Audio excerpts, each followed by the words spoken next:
If you're a real estate agent doing less than 15 deals a year and you're trying to scale but you can't figure out why you're still stuck, this video is for you. The truth is that the agents that scale from 10 to 30 deals a year barely ever get more leads. They just simply tick each one of the 3 boxes I'm about to cover. And if you implement all 3 of the things I'm about to share with you, your deal flow will become a lot more predictable, consistent, and you'll have all the information necessary in order to make the corresponding changes and scale your business. You're probably stuck in one of these patterns. Either A, you're generating leads but they don't answer, B, if they do answer, they aren't serious, or C, they're serious but then they ghost, or D, you're not generating any leads at all, doing everything manually and burning yourself out. In that case, maybe click off the video and go watch another one because that's the basic first step. But if any of the first 3 problems that I mentioned sound familiar, keep watching because every single one of those problems is solved by what I'm about to share with you. First though, why should you even listen to me? Well, because everything that I'm about to share isn't theory. In 2025 alone, our systems generated over 15.5 million in sales volume for our clients. We've literally tested hundreds of thousands in ad spend across different markets, niches, and price points. We've broken funnels, rebuilt them, destroyed entire campaigns, and rebuilt them again. What I'm giving you here is the distilled version of what consistently scales agents. Let's get into it. To make sure we're on the same page, first let's define scaling. It's the process of increasing revenue faster than costs by leveraging efficiencies like technology and automation, which allows the company to handle more output without a proportional increase in resources. What that means is that scaling isn't about more leads. Scaling is about installing a predictable, layered engine that moves people from curiosity to conversation to commitment. The first one being the campaign layer. Think of your campaigns as the spark that creates the fire. You can have all the perfect conditions for a fire, but if there's no spark, nothing happens. You need the right people saying your offer at the right time. In order to have an actually good campaign, you need to figure out 4 things. Number 1, traffic. Where are these people actually coming from? Is it YouTube, Instagram, Facebook, SEO, postcards, bus benches? What is your choice of new client traffic? What are you actually going to commit to and figure out no matter how long it takes? Because there are realtors that have made that traffic source their main source of income. And if they've done it, the only thing that's stopping you from also doing it is your self-doubt. So pick what you actually want to commit to and figure it out. Number 2, targeting. Most agents cast a wide net. The problem with that is that wide nets bring in a lot of garbage.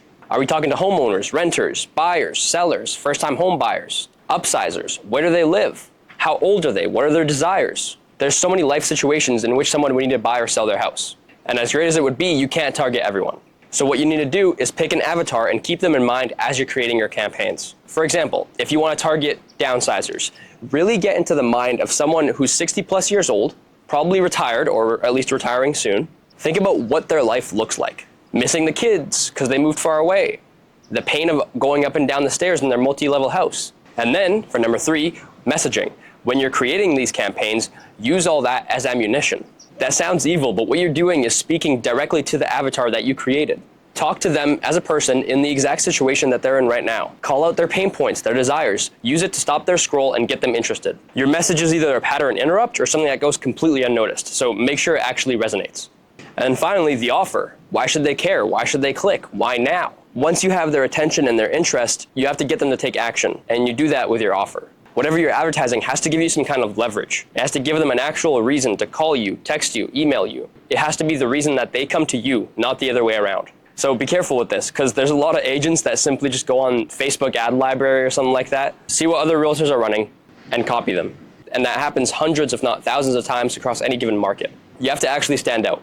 Why is the thing that you're offering better than anyone else's? For example, and this is absolute sauce, this strategy would absolutely crush. Let's say you're offering in-person home evaluations because the market has recently shifted and people could be losing out on tens of thousands of dollars if they don't sell.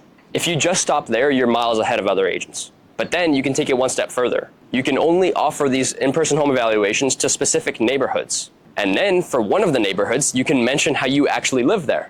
And prove it. Record some videos while you're out for a walk. Think about what people that have considered selling in your neighborhood would feel if they saw that. Just imagine, you're their only option at that point. As a side note, the cost per conversion will obviously be much higher, but the quality more than makes up for it. We did this with a top team out of Calgary, and they got $70,000 worth of commissions in their first 3 months, all multi-million-dollar properties. That's the power of a strong offer. Now, campaigns get attention, but attention isn't money. And honestly, that's where most agents give up, is at the campaign stage. They post some ads, they don't do well, and they decide that advertising isn't for them. But the second layer that you have to get right in order to be able to scale is the filtering layer. Once the lead comes in, we need to separate the serious buyers from the tire kickers. Because obviously, in order to scale, you need to get the highest possible return on your time. You can't afford to be calling leads that may or may not be going anywhere, where speed, automation, and qualification all come together. The problem that most realtors have is that they let themselves talk to low-quality leads, and then they think that it's Facebook's fault, or the market, or some other external factor. They try to shift the blame to something other than themselves, when in reality, all you have to do is make it impossible for low-quality leads to come through. And what do you know? All of a sudden, you're talking to serious prospects, and you're not wasting your time on people that don't convert. Now, that sounds great on paper, but how do you actually do that? Well, filtering is a series of checkpoints that the lead must pass through in order to get to you. The first checkpoint is the landing page. This step is make or break. It's how you filter out 90% of the tire kickers and weed out the people that are actually serious. After these people show interest in your amazing offer, they need to get taken to a landing page. By the way, if you're marketing in real life, like mailers or bus stop ads, don't worry, this still applies. The easiest way to do this is with a QR code that people can scan. Once they get on the landing page, they just have to fill out a form about themselves in order to receive your offer. Simple. However, if you only want high quality leads, they have to answer all sorts of questions about themselves. What they want to move into, if they need to buy or sell, what their price range is, when they want to move, all their contact information. Make it high friction. Think of your landing page as like a ruthless airport security check. Because the truth is, the people that aren't actually serious won't take the time to fill out that information. They don't actually want to change the situation that they're in. And then checkpoint number 2, which is equally vital to the success of these conversions, is the speed at which these people are being contacted. Is it instant or after a couple days? Each hour that someone goes without being contacted drastically decreases their chance of conversion. Because that's another hour that these people have to click on someone else's ad, lose interest in your offer, go about their day and completely even forget that they opted in. That's why all of our leads receive a text message, an email, and a phone call within the first minute.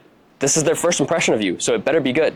It's where your relationship either starts or ends. So this is the part where you give them the offer that they opted in for, qualify them further, and provide them with the logical next steps that situation would take.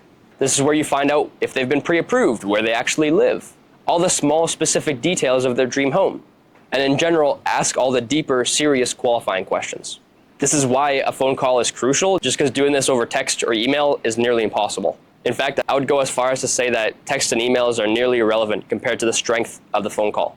Because you have to get these people to like you enough and trust you enough in order to agree to an in-person appointment to continue your sales cycle, which is exactly the next layer that agents get stuck at when it comes to scaling. Layer 3, the ISA appointment layer. This is where the deals happen, the whole point of even getting all this set up in the first place. If you're at the 10-ish deals a year mark, hiring an ISA, an inside sales agent, can be scary. You come up with all sorts of excuses as to why you can do it yourself, and you've been able to do it up until now. Trust me, I understand this completely, because we went through the exact same stuff when we had to decide if we wanted to leverage our time or stay where we had been at. But the truth is, the reason that you haven't scaled your real estate career is because of the actions that you've been taking up until now. In order to see change, you need to make change happen. You simply can't drop everything you're doing and call someone right away at any given time of day. You're a realtor, you're running around with clients, doing open houses. You've got a job to do. Therefore, you need to create leverage within your business. You know the saying, if you want to go fast, go alone, but if you want to go far, hire an ISA. It's simply a limiting belief that you have to break. So why would you actually hire an ISA? One, we already talked about, immediate outreach. Your prospects are able to receive calls and texts within the first minute, which maximizes their chance of conversion while letting you do whatever else you're doing. Number 2, qualification. Once the ISA speaks to the lead, they're able to confirm their timeline, reason for moving, pre-approval, all the deeper questions that I mentioned before.